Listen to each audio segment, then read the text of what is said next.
আপুনি ৰান্ধিবলৈ নিয়া চাউল মুঠি ধোৱাৰ আগতে এমুঠি ঈশ্বৰত অৰ্পণ কৰি ল'ব লাগে। এটা পাত্ৰত গুৰুদেৱ নাম ভকতত লাগিবৰ্থে বা ভগৱন্তত লাগিবৰ্থে অৰ্পণ কৰা হ'ল। কৃষ্ণ এই বুলি আইগৰাকী কৃষ্ণ মন্ত্ৰ উচ্চাৰণ। গৃহস্থী মাত্ৰেই 5টা পাপ আমাৰ অবাঞ্ছিতে হয়। কেনেকৈ হয়? গীতা ভাগৱতত কৈছে, কন্দনী পেশনী চুলি কলসী মাৰ্জনী গৃহস্থৰ পঞ্চহিংসা সিজে ৰাতি দিনী। আমাৰ আইসকলৰ গাত 7টা সৎগুণ থাকিব লাগিব বুলি গীতাত কৃষ্ণই অৰ্জুনক কৈছে। আমাৰ আইসকল আজি ইয়াত উপস্থিত থকা আইসকলৰ কাৰোবাৰ গাত যদি 7টা সৎগুণ আছে, তেওঁ এগৰাকী ভাগ্যৱতী মহিলা। আইসকলৰ ওপৰতে এখন ঘৰ, এটা পৰিয়াল, এখন সমাজ, এটা পৰিৱেশৰ উন্নয়ন নিৰ্ভৰ কৰিছে। আমি ভগৱন্তক বিচাৰিব নালাগে, ভগৱন্তহে আমাৰ ঘৰ বিচাৰি আহিব। গতিকে যিখন ঘৰত ঈশ্বৰ উপাসনা থাকিব, পুৱা গধূলি ধূপ ধূনা জ্বলিব, সেইখন ঘৰলৈ কৃষ্ণ আহিব। এই পথটো দেখুৱাইছে। এতিয়া ভগৱন্তই সিদ্ধান্ত কৰি গৰুড়ক ক'লে যে তুমি ৰথখন সজাই পৰাই আনা, আমি ভকতৰ ঘৰ চাবলৈ যাওঁ মিথিলালৈ। গতিকে তেওঁ মানে পক্ষীক মানে ৰথ আনিবৰ কাৰণে দাৰুকক নিৰ্দেশনা দিলে। দাৰুকে ৰথ সজাই আনিলে। তাতে ঋষিমুনিসকলক লগত লৈ সমস্তই মিথিলাৰ অভিমুখে যাত্ৰা কৰিছে। আৰু কৃষ্ণ অহা খবৰ পোৱাৰ লগে লগে সমস্ত ৰাজ্যবাসীবিলাকে সকলো কাম এৰি তোমাৰ গুণৰ মহিমা দেখিয়াই আনজত কাম দূৰতে তেজিয়া থৈলোঁ। চব কাম এৰি থৈ আহিলে। আজি ইয়ালৈ অহা ঘৰুৱা কাম কাৰ নাই? চবৰে নিজৰ নিজৰ পৰিয়ালৰ দায়িত্ব আছিলে। আপোনালোকে চব এৰি থৈ আহিলে। কিয়? আন কৰ্মে লগাইলে যতেক সিও হুৱে বৃথা, জনমো বৃথা হুৱে নুশুনয় কৃষ্ণ কথা। আমাৰ মানুহৰ কথা শুনিব পৰা শক্তি, ঈশ্বৰৰ কথা শুনিব পৰা শক্তি মানুহৰ বাদে আনৰ নাই। ইতৰ প্ৰাণীৰ লগত আমাৰ 4টা বিষয়ত পাৰ্থক্য নাই। আহাৰ নিদ্ৰা ভয় মৈথুনস্য সামান্যম এতৎ প্ৰচুৰভি নৰানাম। আহাৰ নিদ্ৰা ভয় মৈথুন আমাৰো আছে, গৰু ছাগলীৰো আছে। আমিও আহাৰ খাওঁ, গৰু ছাগলীয়েও খায়। আমিও জিৰণি লওঁ, গৰু ছাগলীয়েও লয়। আমিও সন্তান জন্ম দিওঁ, গৰু ছাগলীয়ে ইতৰ প্ৰাণীয়েও দিয়ে। আমিও মৰিবলৈ ভয় কৰোঁ, তেওঁলোকো ভয় কৰে। এই 4টা বিষয়ত আমাৰ ইতৰ প্ৰাণীৰ লগত কোনো পাৰ্থক্য নাই। আমাৰ পাৰ্থক্যটো আছে কি? ধৰ্মহি তেইছাম অধিক বিশেষ। ধৰ্মগুণটো আমাৰ বেছি আছে, যাৰ কাৰণে আজি আমি একেলগে বহি ঈশ্বৰৰ কথা শুনিব পাৰিছোঁ। অন্য প্ৰাণীয়ে এনেকৈ ঈশ্বৰৰ কথা শুনিব নোৱাৰে। গতিকে মানুহৰ জন্ম লৈ আমি যদি এই গুণৰ প্ৰতি অনুৰাগী নহয়, তেতিয়া আমাক বেদে কি বুলি কৈছে? ধৰ্মে ন হীনা পশুৰভি সমানা। ধৰ্মৰ প্ৰতি যাৰ অনুৰাগ নাই, সি পশুৰ লগত একেই। আমাৰ এনেধৰণৰ অনুষ্ঠানবিলাকে আমাক ইজনৰ প্ৰতি সিজনৰ ভাল পোৱা ভাৱটো জগাই তুলিব। এইটোৱে হ'ব কি? ধৰ্ম বুলি কৈছে। সৰ্বপল্লী ৰাধাকৃষ্ণনে ধৰ্মৰ সংজ্ঞা কি বুলি দিছে? Religion binds man to man and man to God. ধৰ্মই আমাক কি কৰে? ইজন মানুহে সিজন মানুহক ভাল পাবলৈ শিকায়। ইজন মানুহে সিজনক ভাল পালেহে আমি ভগৱানক ভাল পাব পাৰোঁ। ভগৱানে কৈছে, মোক ভাল পোৱাৰ আগতে নিজৰ পৰিয়ালটোক প্ৰথমে ভাল পাবলৈ শিকিবা। মোক ভাল পোৱাৰ আগতে সীমাঘৰীয়া ওচৰ চুবুৰীয়াক ভাল পাবলৈ শিকিবা। মোক ভাল পোৱাৰ আগতে তোমাৰ ঘৰলৈ অহা আলহী অতিথি ভকত বৈষ্ণৱ বন্ধু বান্ধৱক ভাল পাবলৈ শিকিবা। মোক ভাল পোৱাৰ আগতে দেখাজনক ভাল পাবলৈ শিকিবা। দেখাজনকে যদি ভাল নাপায়, নেদেখাজনক ভাল পোৱাৰ তাৰ অধিকাৰ নাই। গতিকে ভকতক পাই যাৰ নাহিকে হৰি, সাক্ষাতে মোক পাইলে সিটো পাপী কৰিবেক কি। গতিকে আমি ইজনে সিজনক ভাল পাবলৈ শিকিব লাগিব। আৰু এই কাৰ্যসূচীটোৱে আপোনালোকৰ এই গাঁওবিলাকক কি কৰিব? একতাৰ দোলেৰে বান্ধি ৰাখিব। আমাৰ ধৰ্মৰ সংজ্ঞা সৰ্বপল্লী ৰাধাকৃষ্ণনে কৈছে, dharma is that which bind society together but which divide society, breaks it up into parts and makes people fight one another is adharma. যদি আমাৰ মানে ধৰ্মই একতাৰ দোলেৰে বান্ধি ৰাখে। যদি আমাৰ একতা নাথাকে সেইখন অধৰ্মী সমাজ। আপোনালোকৰ 13খন গাঁৱৰ মাজত ডাক্তৰ, ইঞ্জিনিয়াৰ, অফিচাৰ, প্ৰবক্তা, অধিবক্তা, বুদ্ধিজীৱী, জ্ঞানী মানি বহুত মানে উচ্চপদস্থ বিষয়ত চাকৰি কৰা মানুহ আছে, কিন্তু ইজনক দেখিলে যদি সিজনে সিফালে মূৰটো ঘূৰাই, ইজনৰ প্ৰতি যদি সিজনৰ সদ্ভাৱ নাই, এইখন অধৰ্মী সমাজ। আপুনি বাহিৰৰ পৰা দেখিছে এঘৰ মানুহ ধনে ধানে টকাই পইচাই গাড়ীয়ে মটৰে পকা ঘৰে দুৱাৰে নদন বদন হৈ আছে, ভিতৰত গৈ সোমাই দেখিলে স্বামী স্ত্ৰীৰ মাজত মাতবোল নাই, শাহু বোৱাৰীৰ মাজত মাতবোল নাই, ককাই ভাইৰ ইজনৰ প্ৰতি সিজনৰ সদ্ভাৱ নাই, সেইখন অধৰ্মী পৰিয়াল। এই অধৰ্মী সমাজ আৰু অধৰ্মী পৰিয়ালকো মূল পৰিৱৰ্তন সাৰি ধৰ্মৰ মাজলৈকে আনিব পাৰিম। কেনেকৈ? এই নদীখন বোৱাব লাগিব দেই। আমাৰ ভাগৱতে কৈছে, অকৃষ্ণ নাম কীৰ্তনৰ নদী নাই জিঠানত, ভকতৰ সংগ জৈত নাই, ও ব্ৰহ্মাৰ ভুৱন ভৈলে অপবিত্ৰ সিটো আতি, যোগ্যনুহে থাকিবে তথাই। গতিকে ব্ৰহ্মাৰ ভুৱন সদৃশ হ'লেও য'ত মিলা প্ৰীতি নাই, মৰম চেনেহ নাই, সেই জেগা বসবাসৰ যোগ্যতা নাই। মই ভাগৱতৰ মানুহৰ আমাৰ 8টা সদাচাৰৰ ভিতৰত অন্যতম সদাচাৰ এটা আইসকলৰ উদ্দেশ্যে কৈছিলোঁ, অন্ন সদাচাৰ। আইসকলে অন্ন তৈয়াৰ কৰি আমাক যে খুৱাই, আমাৰ প্ৰত্যেকৰ শৰীৰত 7 ধাতু সৃষ্টি হয়। এতিয়া অন্ন আইসকলে কেনেকৈ ৰন্ধন কৰিলে আমাৰ অন্ন শুদ্ধ হ'লে ব্ৰহ্ম শুদ্ধ হ'ব, আৰু ব্ৰহ্ম শুদ্ধ হ'লে আমাৰ সতী সন্তান শুদ্ধ হ'ব, এই কথা ভাগৱতত উল্লেখ আছে, গীতা ভাগৱতত উল্লেখ আছে। সবে কৃষ্ণতপৰ জানিবা নিশ্চয়, অৰ্পণা নভৰিলে কিছু ফল নধৰে। আপুনি ৰান্ধিবলৈ নিয়া চাউল মুঠি খোৱাৰ আগতে এমুঠি ঈশ্বৰত অৰ্পণ কৰি ল'ব লাগে। এটা পাত্ৰত গুৰুদেৱ নাম ভকতত লাগিবৰ্থে বা ভগৱন্তত লাগিবৰ্থে অৰ্পণ কৰা হ'ল।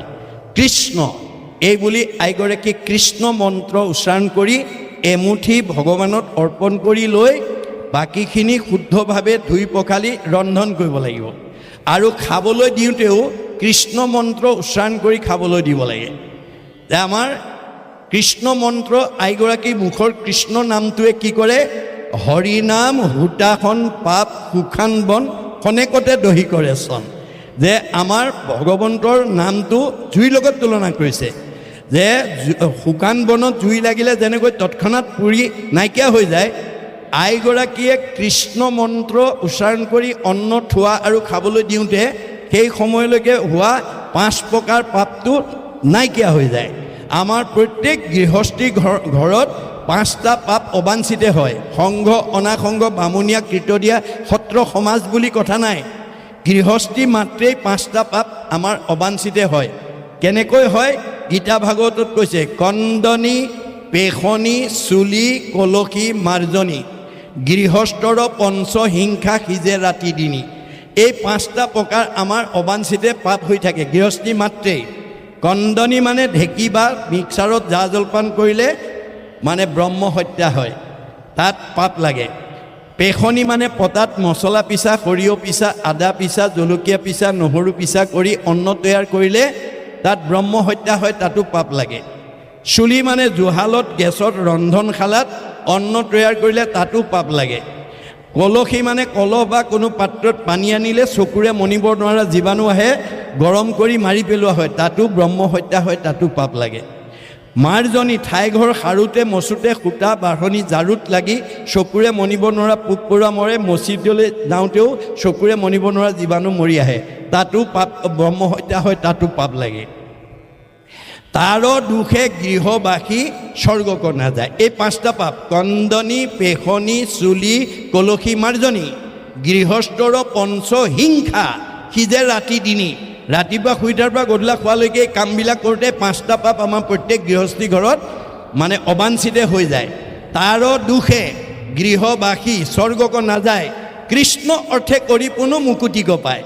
আইগৰাকীয়ে যদি কৃষ্ণ সংস্কৃতি অৱলম্বন কৰি ৰন্ধন কৰিব পাৰে, ঘৰৰ কৰ্মবিলাক কৰিব পাৰে, খাবলৈ দিব পাৰে, তে এই 5টা পাপে আমাক স্পৰ্শ কৰিব নোৱাৰে। কাৰণ আইগৰাকীৰ মুখৰ কৃষ্ণ শব্দটো মানে নিশ্চিত হোৱাৰ লগে লগে সেই সময়ৰ পাপবিলাক চব নাইকিয়া হৈ যায়। সেইকাৰণে আইসকলে খাবলৈ দিওঁতেও কৃষ্ণ খাওক বুলি ক'ব লাগে দেই। যিকোনো বস্তু খাদ্য দ্ৰব্য আমাৰ দিওঁতে কৃষ্ণ খাওক বুলি। মই আপোনালোকৰ এই 13খন গাঁৱৰ আইসকলে কৃষ্ণ বুলি নোকোৱাকৈ দিয়ে বুলি ভবা নাই দেই, মাত্ৰ আমাৰ বেদৰ নিয়মটো কৈছোঁ। কোনোবাই যদি কিবা কাৰণত পাহৰি আছে অহাকালিৰ পৰা আৰম্ভ কৰি দিব। কাৰণ কৃষ্ণ মন্ত্ৰ হীন দ্ৰব্য মতি তাৰ দুষ্টা, অন্ন জল সুৰা তাৰ কুকুৰৰ বিষ্টা। আইগৰাকীয়ে ৰান্ধি বাঢ়ি নি খাবলৈ দিয়া বস্তু যদি কৃষ্ণ খাওক বুলি নকয়, অকল খাওক বুলি কৈ থৈ আহে, তে সেই দ্ৰব্যটো প্ৰদূষণযুক্ত হৈ থাকে, 5টা পাপ তাত লাগি থাকে। আৰু কৃষ্ণ বুলি নোকোৱাকৈ দিয়া মহিলাগৰাকীক দুষ্টমতী বুলি কৈছে। তেওঁ হয়তো কিবা অভিমান আছে, মানে বিদ্যাৰ অভিমান, ধনৰ অভিমান বা মানে দেহৰ অভিমান, কিবা এটা অভিমান থাকিলেহে কৃষ্ণ বুলি ক'বলৈ লাজ কৰে। আজিৰ তাৰিখত মানুহৰ জন্ম লৈ যদি ভগৱন্তৰ 1000টা নামৰ পৰা এটা নাম ল'বলৈ যদি কোনোবাই লাজ কৰে, লাজ মানে মায়া, মায়া মানে অজ্ঞান, অজ্ঞান মানে আন্ধাৰ, আন্ধাৰ মানে দুখ দুৰ্গতি। আজিৰ তাৰিখত যদি কোনোবাই মানুহৰ জন্ম পাই ঈশ্বৰৰ নাম এটা ল'বলৈ লাজ কৰে, ইতস্তত কৰে, অৱহেলা কৰে, সেই জীৱটো দিনে দিনে দুখ দুৰ্গতিৰ ফালে গতি কৰিব। সেইকাৰণে আপোনালোক যিসকল আই আছে ইয়াত, আইসকলে যাতে এই নিয়মটো নিজে শিকাৰ লগতো ছোৱালীজনীকো শিকাব। আমাৰ জৱাহৰলাল নেহৰুৱে কৈছে, if you educate a boy you educate individual only, if you educate a girl you educate the entire family. আপুনি যদি এটা ল'ৰাক শিক্ষা দিয়ে, ব্যক্তিগত শিক্ষা দিয়া হ'ব।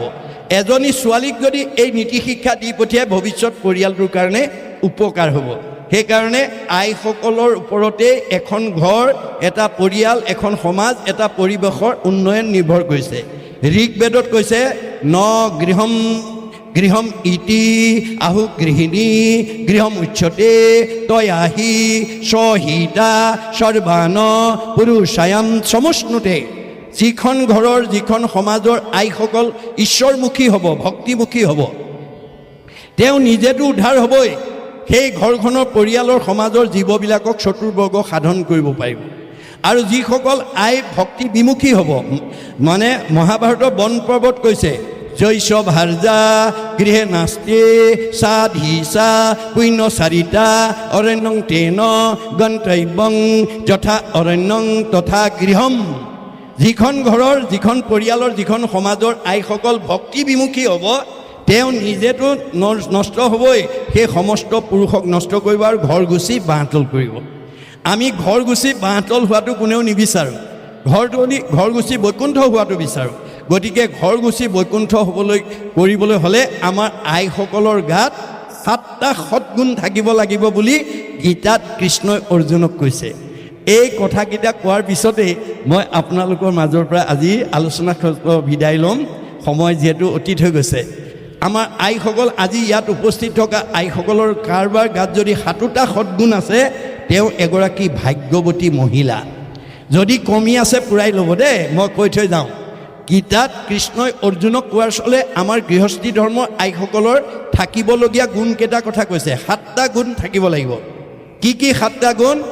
প্ৰথম, কীৰ্তি, চিৰি বাকৈশ্য নাৰীনাং ধীতি মেধা ক্ষমা স্মৃতি, এই 7টা। 1 নম্বৰ গুণটো কীৰ্তি। আইসকলৰ কামবিলাক আনৰ প্ৰশংসনীয় হ'ব লাগে। Neat and clean, discipline. আইসকলে কৰা কামবিলাক আনে দেখিলে প্ৰশংসা কৰাৰ দৰে হ'ব লাগিব। পৰিষ্কাৰ পৰিপাটি, নিয়মানুৱৰ্তিতা, এই গুণটো আইসকলৰ গাত থাকিব লাগিব। চিৰি, নিজেও ধুনীয়া হৈ থাকিব লাগিব। পৰিয়ালটোৰ প্ৰতিজন সদস্য ধুনীয়াকৈ থকাৰ ক্ষেত্ৰত, ঘৰখনৰ পৰিৱেশটো সুন্দৰ কৰি ৰখাৰ ক্ষেত্ৰত গুৰুত্ব দিব লাগিব। বাকৈশ্য, কথা ক'ব জানিব লাগিব।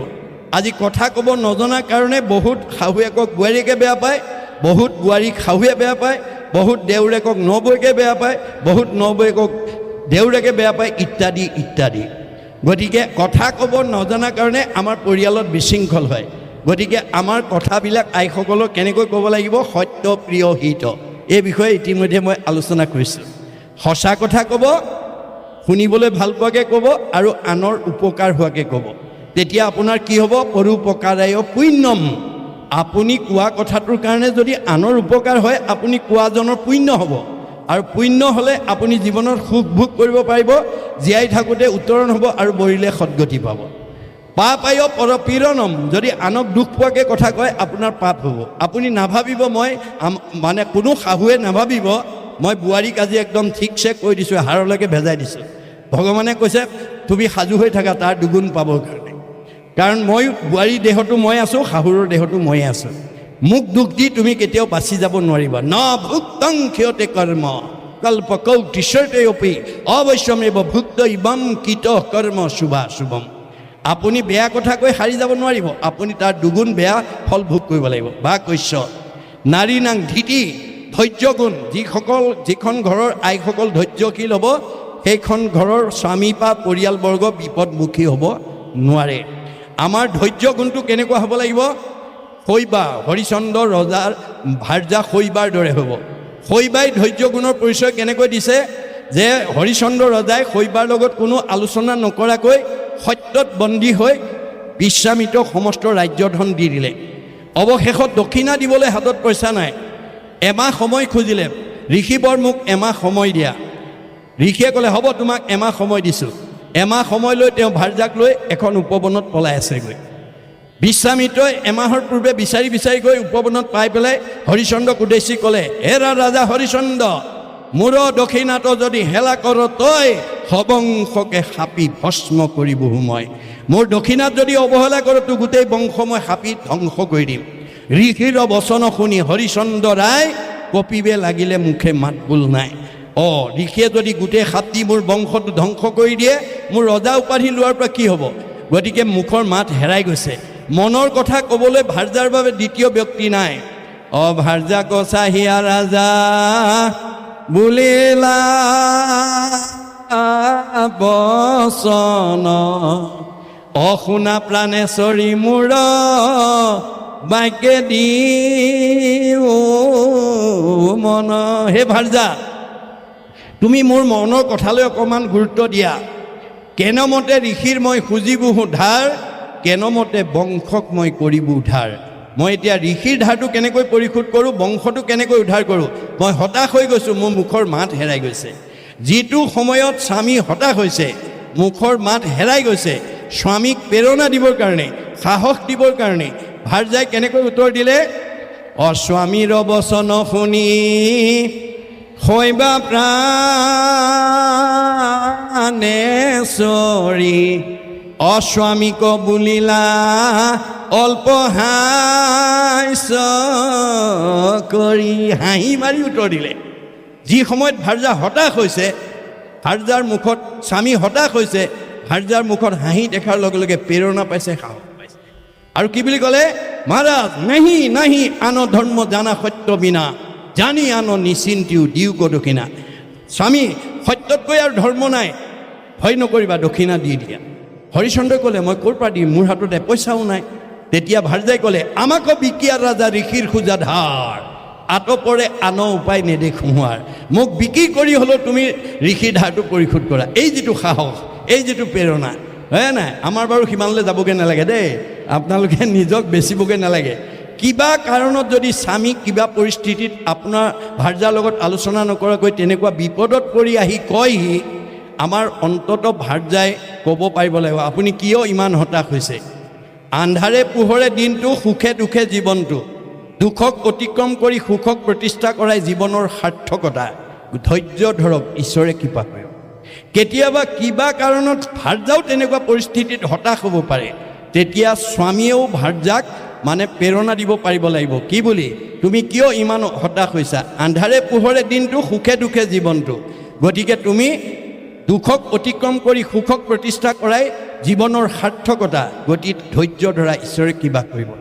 কাৰণ আমাৰ বিবাহ সম্বন্ধে পুৰুষৰ অৰ্ধাংগিনী, স্বামী বুলি ধৰ্ম কৰ্ম পাই অৰ্ধখিনি। সেই হেতু কতো কতো ধৰ্মিনী ৰমণী, পাপ কাৰ্যে বাধা দিয়া খন্দাই বিঘিনী, কতো অধৰ্মিনী তিৰি ধৰ্মক বাধিয়া, স্বামীক নিউৱে ঘূৰে নৰকে টানিয়া। বিবাহ পাশত আবদ্ধ হোৱা দিনাখনকে স্বামী আৰু ভাৰ্যা অৰ্ধ অৰ্ধ মিলি এটা হয়। ডাক্তৰে বিয়া কৰা মানুহজনীক মানুহে ডাক্তৰণী বুলি কয়, মাষ্টৰে বিয়া কৰা মানুহজনীক মাষ্টৰণী বুলি কয়। তেওঁলোক ডাক্তৰণী আৰু মাষ্টৰণী হয় জানো? নহয়, কিন্তু আধা উপাধিটো পাই গ'লে বাপেক স্বামীৰ কাৰণে। ঠিক তেনেকৈ বেয়া কাম ভাল কাম কৰিলে আধা আধা ইজনে সিজনৰ লগত মানে সম্পৰ্ক থাকে। স্বামীয়ে বেয়া কৰিলে কাৰ স্বামী বুলি ভাৰ্যাৰ নামটো আহিব। ভাৰ্যাই ভুল কৰিলে কাৰ মানে ভাৰ্যা স্বামীৰ নামটো আহি যায়। গতিকে ইজনৰ সিজনৰ লগত সম্পৰ্ক আছে। এই কথা জানি ধৰ্মিনী নাৰীবিলাকে কেতিয়াও মানে স্বামীক বিপথে যাবলৈ নিদিয়ে। যাৰ কাৰণে ৰাধিকা সতীয়ে গুৰুজনৰ ওচৰত মানে সিদিনা কি বুলি কৈছিল, গুৰুদেৱ মোৰ এটা সতীত্ব গুণৰ অন্যতম বৈশিষ্ট্য হ'ল যদি স্বামী মন্দ কৰ্ম কৰে চৰণ মিষ্ট বাক্য কৰি তাক কৰুণী বাৰণ।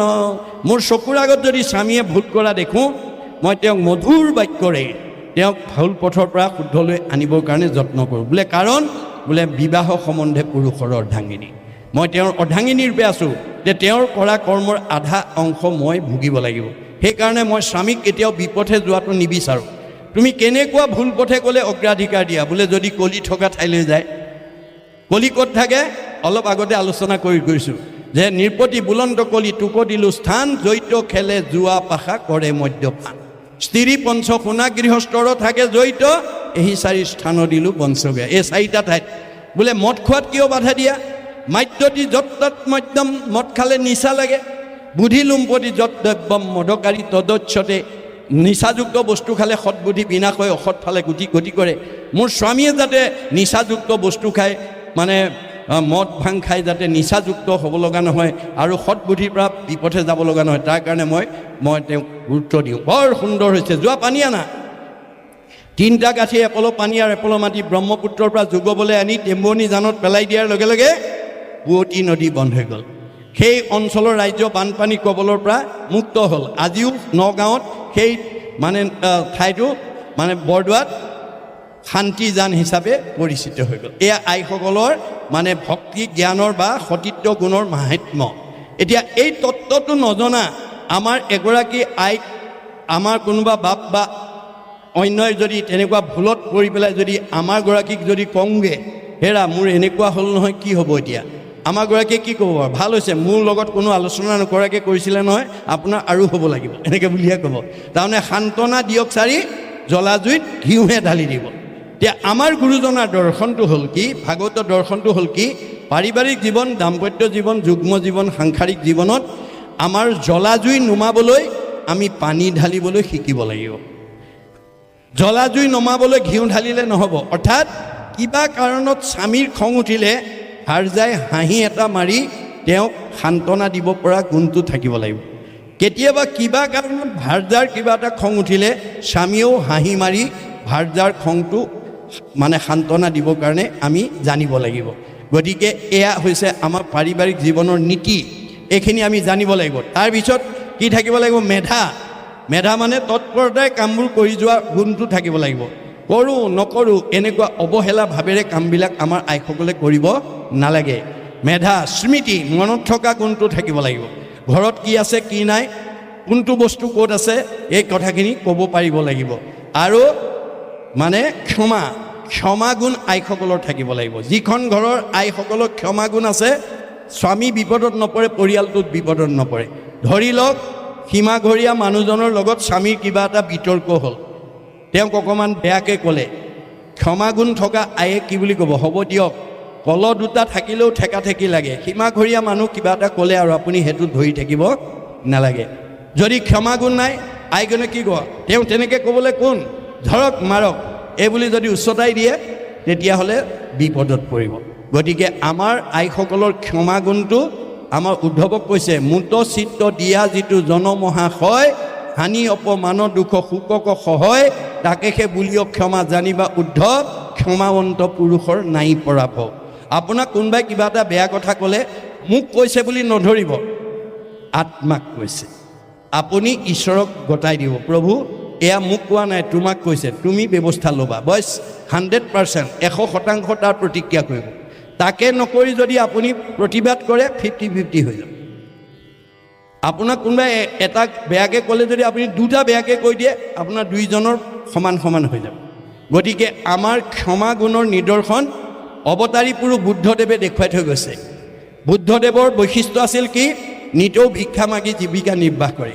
তেওঁ দুবেলা দুমুঠি খাবৰ কাৰণে যিমানটো প্ৰয়োজন, সেইটো পোৱাৰ পিছত আৰু দ্বিতীয় ঘৰত ভিক্ষা মাগিবলৈ নাযায়। এদিন তেওঁ এজন ব্ৰাহ্মণৰ ঘৰত ভিক্ষা মাগিবৰ কাৰণে চোতালত থিয় হোৱাৰ লগে লগে ব্ৰাহ্মণ বাৰাণ্ডাতে চকী পাৰি বহি আছিল। বুদ্ধদেৱৰ ওপৰত তেওঁ কি আক্ষেপ আছিল বুদ্ধদেৱে নাজানে। চোতালত থিয় হোৱাৰ লগে লগে বুদ্ধদেৱক এফালৰ পৰা গালি পাৰিবলৈ আৰম্ভ কৰিলে। বুদ্ধদেৱে নীৰৱে শুনি আছে, ব্ৰাহ্মণে গালি পাৰি আছে। আমাৰ বুঢ়াসকলে কয় এখন তাল নাবাজে। ব্ৰাহ্মণে গালি পাৰি আছে, বুদ্ধদেৱে কোনো প্ৰত্যুত্তৰ দিয়া নাই। ব্ৰাহ্মণে গালি পাৰি পাৰি পাৰি পাৰি পাৰি গালি পাৰিবলৈ নাইকিয়া হৈ গ'ল। তেতিয়া তেওঁ নীৰৱতা অৱলম্বন কৰিছে। তেতিয়া বুদ্ধদেৱে সেই সুযোগতে ক'লে, দেও মই অকণমান কিবা ক'ব পাৰোঁনে? কোৱা, কি আছে কোৱা।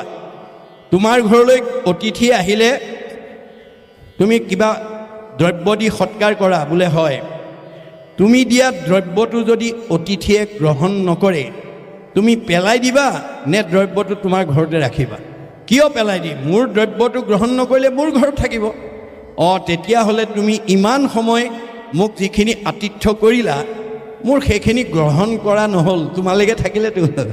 তাৰমানে তুমি যিখিনি মোক গালি পাৰিলা মোৰ গ্ৰহণ কৰা নহ'ল, তোমালোকে থাকিলেতো। লগে লগে ব্ৰাহ্মণে এজন সাধাৰণ পুৰুষ নহয় বুলি চকীৰ পৰা নামি আহি অষ্টাংগে সেৱা জনাই দীক্ষা গ্ৰহণ কৰিছে। এইবিলাক নীতি আদৰ্শৰ কথা আমাৰ শাস্ত্ৰ ভাগৱতৰ মাজেদি আমাক দি আছে। আমি এই ধৰণৰে যাতে আপোনালোকক 13খন গাঁৱে জীয়াই থকালৈকে, এই গাঁওকেইখন থকালৈকে যাতে আপোনালোকে ভাগৱত এই ধনী 5 দিন ঠাইত আপোনালোকে লাগিলে অলপ কমাব। 5 দিন ব্যয়বহুল হয়, কষ্টকৰ হয়, লাগিলে 2 দিন 3 দিনলৈ আনক। যদি সমৰ্থই ওলাই ক'ব, সেইটো আপোনালোকৰ সামৰ্থ্যৰ ওপৰত, যে বছৰত এবাৰ হ'লেও আমি যাতে প্ৰত্যেকখন গাঁৱতে যদি এই আদৰ্শৰে যদি আমি এইটো ভাগৱত চৰ্চা কৰি থাকোঁ তেতিয়াহ'লে অনাগত দিনত এইখন গাঁৱলৈ বা এই 13খন গাঁৱলৈ কোনো ধৰণৰ বেয়া ভাৱ, বেয়া চিন্তা, বেয়া জীৱ আহিব নোৱাৰিব। যেনেকৈ পোহৰৰ ওচৰলৈ আন্ধাৰ আহিব নোৱাৰাটো বিজ্ঞানসন্মত সত্য, ভাগৱত ভক্তি ধৰ্ম, ভক্তি মানেই পোহৰ। গতিকে ভাগৱতৰ ভক্তি ধৰ্ম য'ত থাকিব তাত কোনো ধৰণৰ আলৈ আহুকাল বা অসৎ জীৱই তালৈ আহিব নোৱাৰিব।